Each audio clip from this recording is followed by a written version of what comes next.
To those who can hear me, I say, do not despair.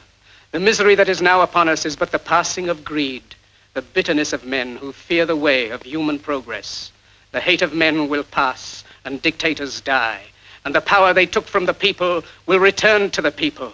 And so long as men die, liberty will never perish.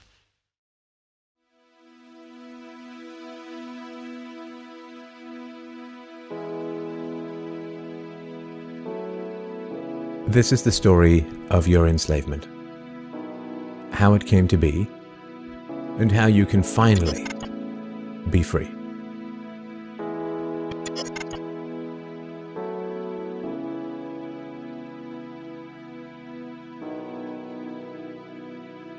Like all animals, human beings want to dominate and exploit the resources around them.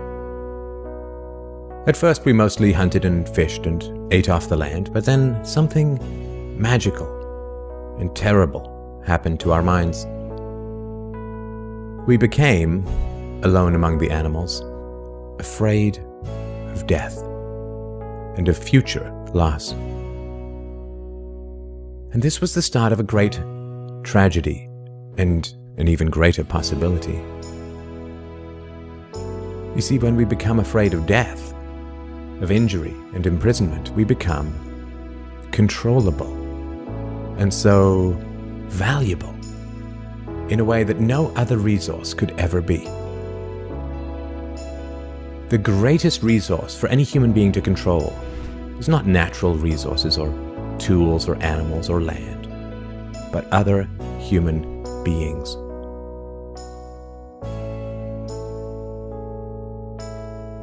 You can frighten an animal because animals are afraid of pain in the moment, but you cannot frighten an animal with a loss of liberty, with torture or imprisonment in the future, because animals have very little sense of tomorrow.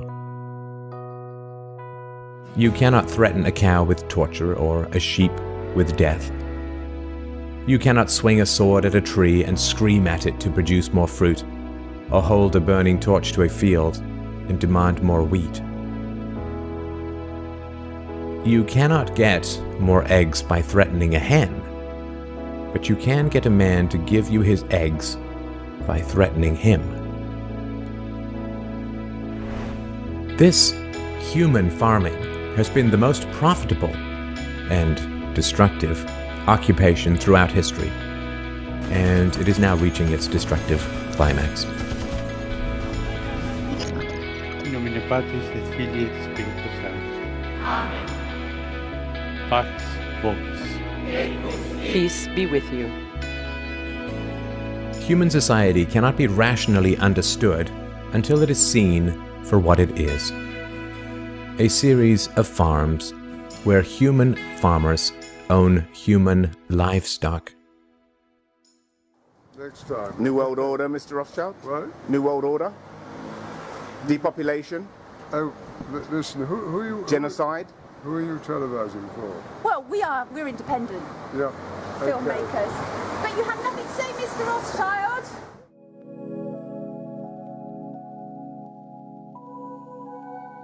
Some people get confused because governments provide healthcare and water and education and roads, and thus imagine that there is some benevolence at work. Nothing could be further from the reality. Farmers provide healthcare and irrigation and training to their livestock. Some people get confused because we are allowed certain liberties and thus imagine that our governments protect our freedoms. But farmers plant their crops a certain distance apart to increase their yields, and will allow certain animals larger stalls or fields if it means they will produce more meat and milk. In your country, your tax farm, your farmer grants you certain freedoms, not because he cares about your liberties, but because he wants to increase his profits. Are you beginning to see the nature of the cage you were born into? There have been 4 major phases of human farming.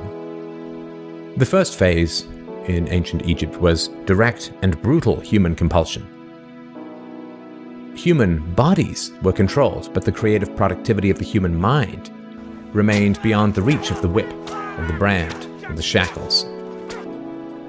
Slaves remained woefully underproductive and required enormous resources to control. The second phase was the Roman model, wherein slaves were granted some capacity for freedom, ingenuity, and creativity, which raised their productivity. This increased the wealth of Rome, and thus the tax income of the Roman government, and with this additional wealth, Rome became an empire, destroying the economic freedoms that fed its power, and collapsed. I'm sure that this does not seem entirely unfamiliar. Glorious news! An Actium! After the collapse of Rome, the feudal model introduced the concept of livestock ownership and taxation. Instead of being directly owned, peasants farmed land that they could retain as long as they paid off the local warlords. This model eventually broke down due to the continual subdivision of productive land and was destroyed during the enclosure movement when land was consolidated and hundreds of thousands of peasants were kicked off their ancestral lands because new farming techniques made larger farms more productive with fewer people.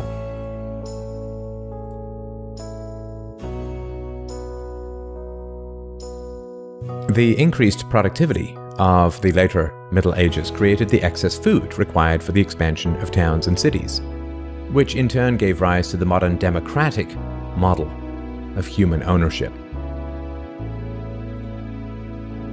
As displaced peasants flooded into the cities, a huge stock of cheap human capital became available to the rising industrialists.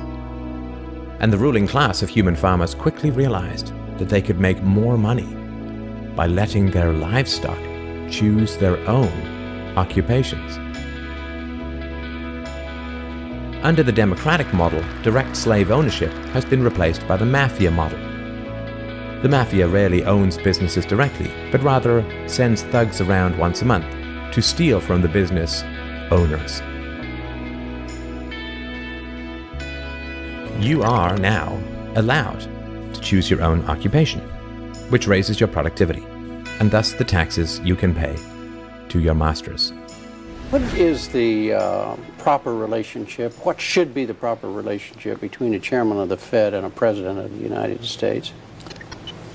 Well, first of all, the Federal Reserve is an independent agency, and that means basically that there is no other agency of government which can overrule actions that we take. So long as that is in place and there is no evidence that the administration or the Congress or anybody else is requesting that we do things other than what we think is the appropriate thing, then what the relationships are don't frankly matter. Ask not what your country can do for you. Ask what you can do for your country. Mr. Gorbachev, tear down this wall. The only thing we have to fear is fear itself. I don't know what I said.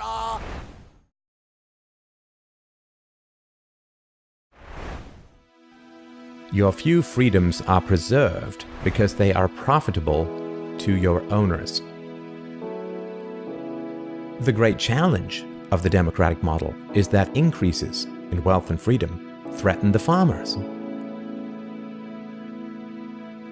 The ruling classes initially profit from a relatively free market in capital and labor, but as their livestock become more used to their freedoms and growing wealth, they begin to question why they need rulers at all. Nobody ever said that human farming was easy. Obama. Keeping the taxed livestock securely in the compounds of the ruling classes is a three-phase process. The first is to indoctrinate the young through government, quote, education. As the wealth of democratic countries grew, government schools were universally inflicted in order to control the thoughts and souls of the livestock. The second phase is to turn citizens against each other through the creation of dependent livestock. It is very difficult to rule human beings directly through force, and where it can be achieved, it remains cripplingly underproductive, as can be seen in North Korea.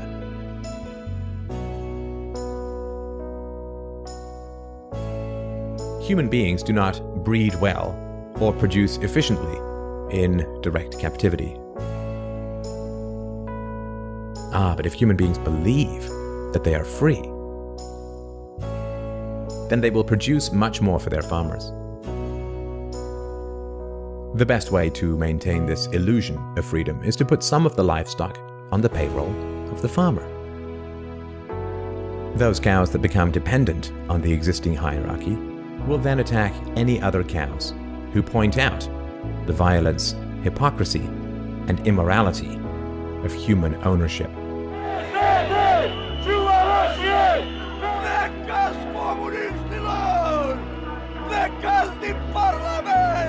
That's all public already. Everything, I worked for, everything that I knew has already been revealed. It's in the hands of journalists. The best part about being sort of a, marked man is that you no longer have to think about tomorrow. Instead, you just live for today. Freedom is slavery, and slavery is freedom. If you can get the cows to attack each other whenever anybody brings up the reality of their situation, then you don't have to spend nearly as much controlling them directly. Those cows who become dependent upon the stolen largesse of the farmer will violently oppose any questioning of the virtue of human ownership. And the intellectual and artistic classes, always and forever dependent upon the farmers, will say to anyone who demands freedom from ownership, "You will harm your fellow cows." The livestock are thus kept enclosed by shifting the moral responsibility for the destructiveness of the violent system to those who demand real freedom.